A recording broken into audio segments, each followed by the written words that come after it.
ও কোহে একবার শুনি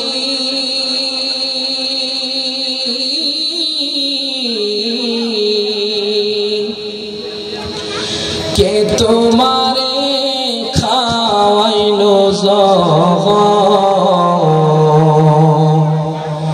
রাসূলের পরানি রে হায়রে আমার সোনার চন্দ্রমণি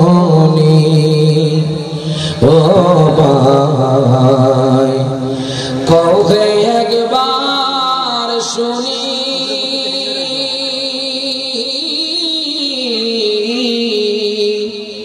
কে তোমারে খাওয়াইলো রাসূলের পরানি রে ভাইরে আমার সোনার চন্দ্রমণি। মানে ইমাম হোসেন তার হাসান ভাইকে বলছে যেরকম মারহাবা। আকাশ কান্দে বাতাস কান্দে ও ভাই কান্দে দরিয়ার পানি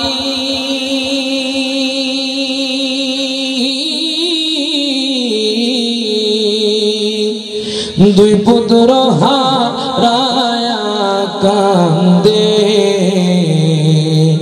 ফাতেমা জননী রে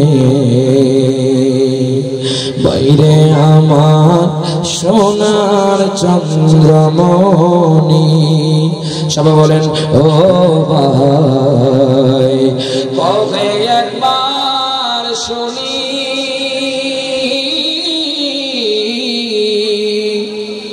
কে তোমারে খাওয়াইলো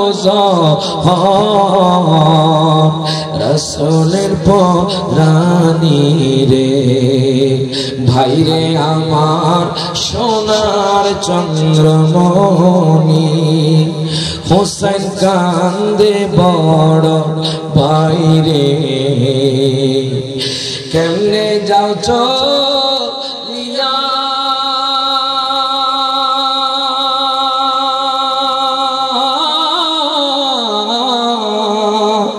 আজকে দেখে হয়ে গেলাম ভাই হারা হইয়া রে বাইরে আমার সোনার চন্দ্রমণি। আল্লাহ বলেন জিব্রাইল যাও না রে ছলিয়া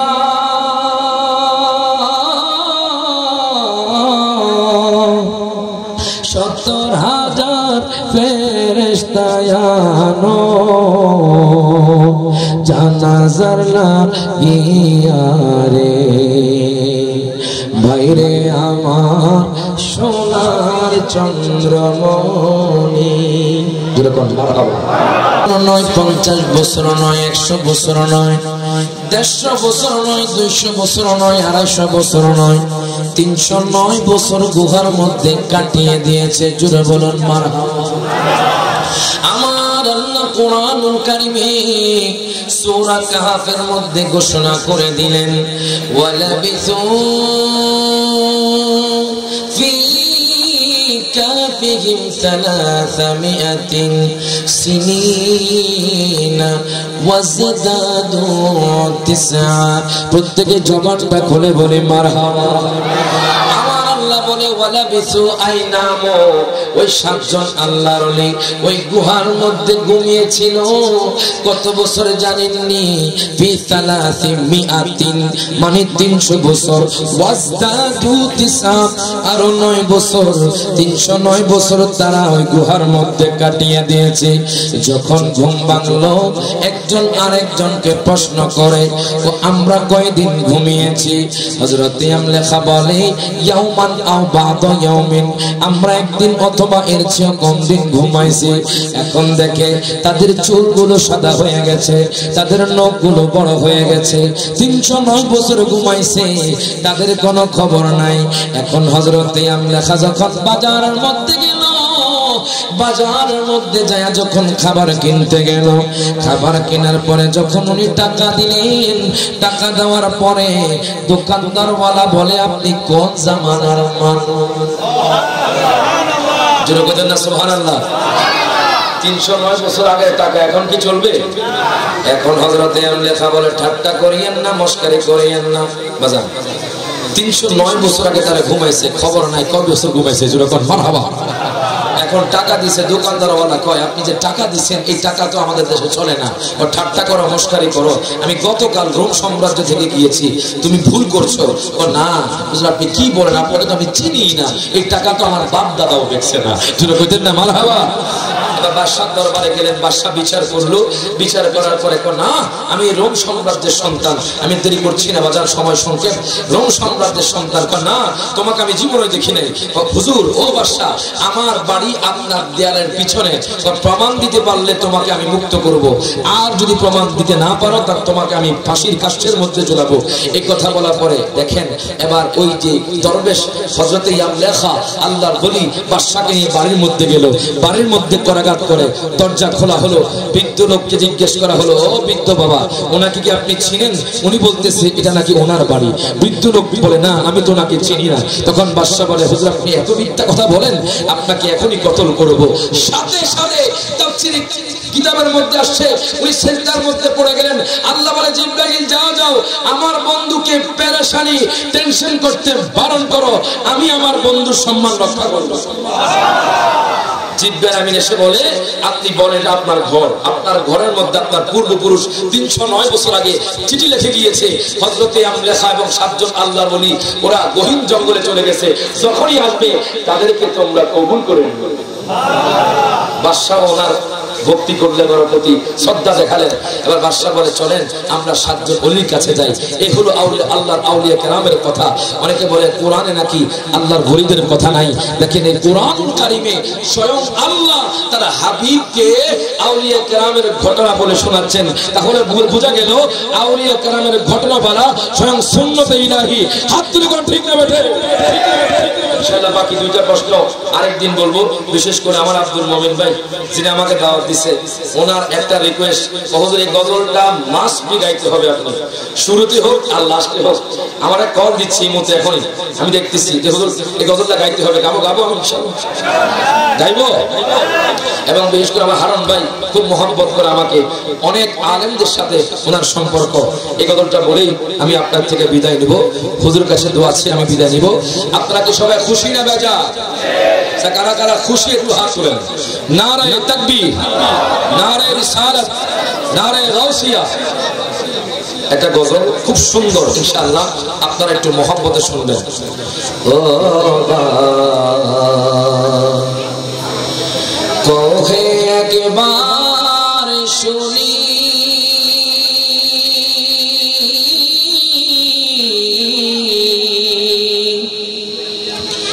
কে তোমারে খাওয়াইলো রাসূলের পরানি রে, হায়রে আমার সোনার চন্দ্রমণি। ও ভাই কহে একবার শুনি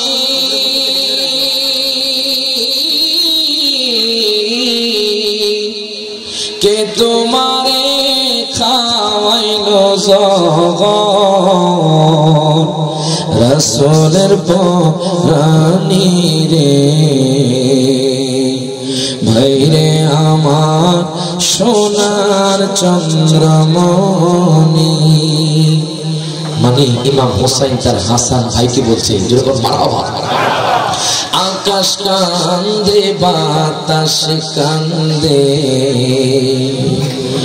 ও ভাই কান্দে দরিয়ার পানি,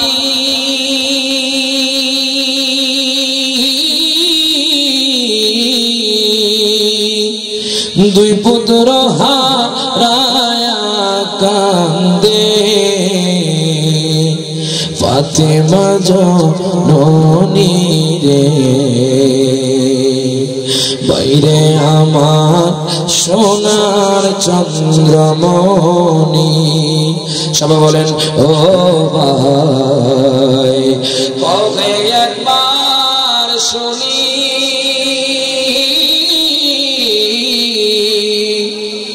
কে তোমারে খাওয়াইলো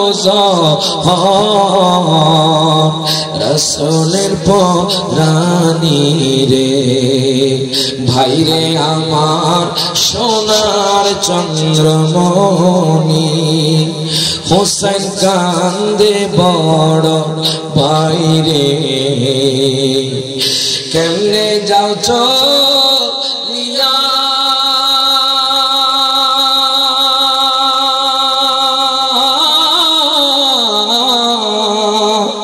আজকে দেখে হয়ে গেলাম বাইহারা হইয়া রে বাইরে আমার সোনার চন্দ্রমণি আল্লাহ বলেন জিব্রাইল যাও না রে চলিয়া